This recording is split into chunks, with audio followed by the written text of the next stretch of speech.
squatters refer to a group of people generally from a merely disadvantaged group who couldn't have a proper access to housing and frequently living in inadequate housing structures with a lack of essential services such as poor maintenance, insufficient amenities, overcrowding and dangerous areas. The issue of urban squatters have become a global issue including in Malaysia.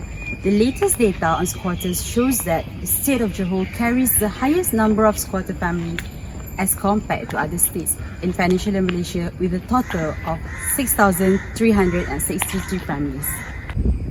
There are many reasons that contribute to this issue, and one of them is the lack of education among people, which has caused them to live in poverty. Pembelajaran dan pengajaran di rumah atau PDPR disifatkan dapat membantu pelajar menguasai penggunaan gadget dan mendalami teknologi dengan lebih efisien. Namun, bagi pelajar yang tinggal di kawasan setinggan dalam keadaan yang tidak kondusif, ia menyukarkan lagi proses tersebut. Apa yang lebih menyukarkan buat dia dan keluarga adalah apabila kekurangan wang untuk membeli data internet. As we know, education is very important in order to ensure that everyone is living a better life with adequate income and comfortable house. According to United Nations Development Programme UNDP, Goal 11 of Sustainable Development Goals mentioned that the authorities must take serious action in progressing towards adequate and affordable houses with essential services to urban squatters. If not, this SDG cannot be achieved because the population is expected to rise to 6.5 billion by 2050, which might affect the humans and developments of the cities. So the problem of slum and squatters actually come from the poverty people that live in the urban areas. So this problem actually come because they didn't have enough education qualification to continue get their job opportunities.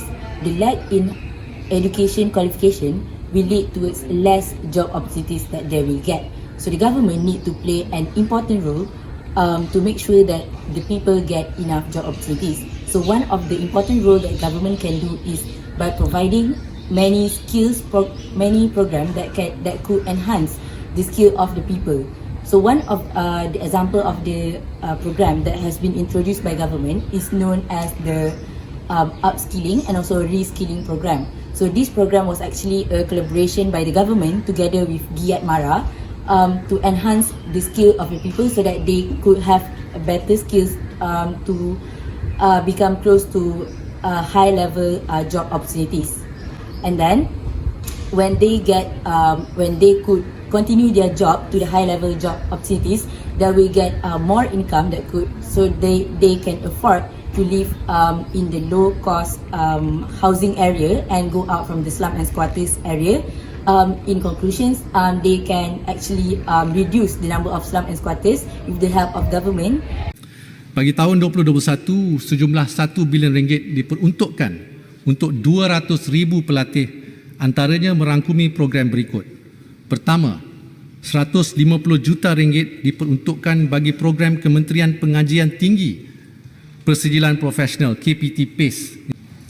Kedua, 100 juta ringgit kepada Pembangunan Sumber Manusia Berhad atau HRDF. And then the second one is the role of the local municipal.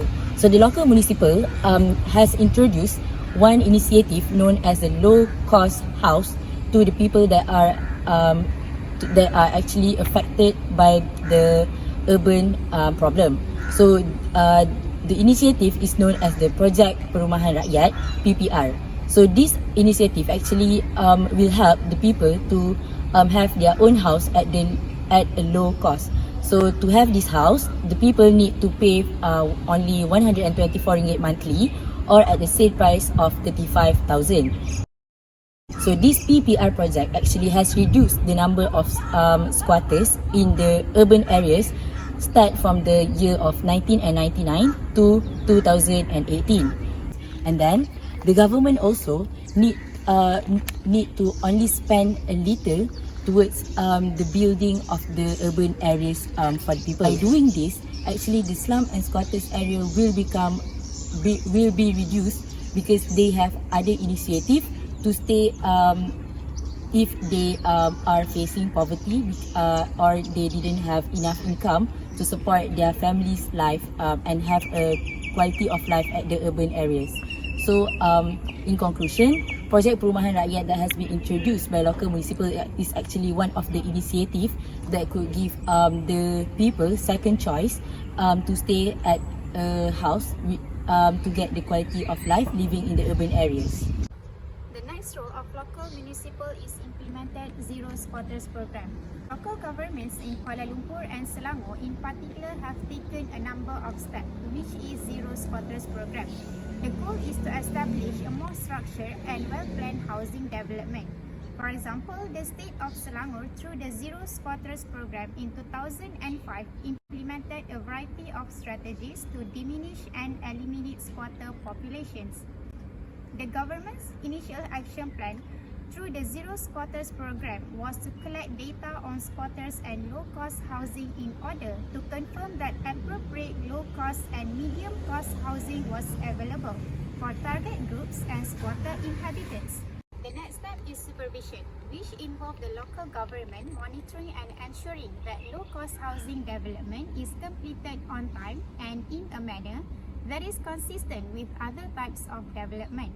The next action plan is distribution, in which the local government must ensure that low-cost housing deliveries to qualifying target groups and squatter residents are efficient and fair. Local governments have taken action to prevent squatter settlements and to impose sanctions on developers who have failed to build low-cost housing as planned and scheduled. So, housing management is the last action plan, with the goal of ensuring that all Selangor citizens will have legal ownership of a property by December 2004. Selangor intends to utilize the initiative, which is Zero Squatters program, as a model for other states to follow in order to achieve squatter-free status. Besides that, negotiations with squatter occupants, state assembly members and developers were also key to Selangor's success in removing squatters. The focus of the negotiations was on the unit's pricing and design, as well as temporary housing and financial compensation. Therefore, it can be concluded that the state government, in collaboration with local governments, plays a vital role in removing squatter settlements and implementing the action plan to ensure that everyone in Selangor has a legal home. Squatters can be helped to live and have a more comfortable home through the Zero Squatters program run by local governments, which can assist them to continue to survive while their children receive full support for their education.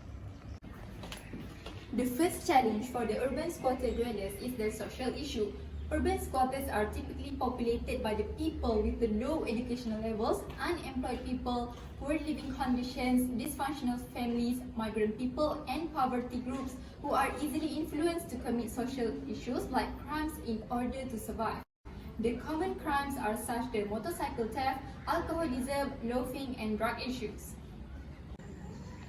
The motivations of community members may be the most important mediating aspect in this scenario. For example, the exclusion of high poverty areas from the formal labour market may be the major factor in the lack of motivations among the kids in these areas. This also emphasizes how difficult it is for the young people to find work when they reside in disadvantaged areas with little job opportunities. The anticipated benefits of staying in school or otherwise accumulating human resources are low. As a result, high school graduation rates are low. Thus, in order to survive, they commit the crimes to get the money. Next, the second challenge is the housing quality. In Malaysia, the high rate of migration to cities in the last 3 decades has raised demands for affordable housing in many cities, resulting in a severe housing shortage. The urban poor had no choice but to create the slum and squatter communities to deal with the shortage.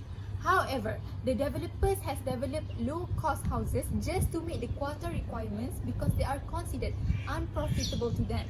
As a result, their structures of buildings are made of temporary or explosive materials. The other issues of houses also range from leaking roof, poor rectification work, and uneven flooring to make major issues such as poor quality, improper water and power connections, and so on.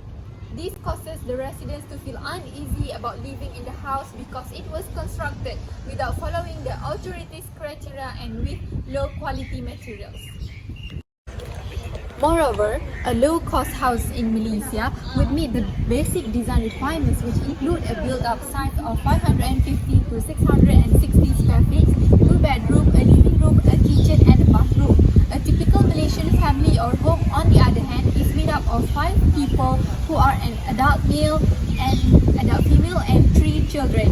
This results in the tenancy of 2 to 6 individuals per room or area. For a family of more than 4 people, this situation raises concerns of comfort and privacy, both of which are space-related issues. The most often mentioned indication of housing conditions among the urban poor is overcrowding, defined as more than 2 people per room.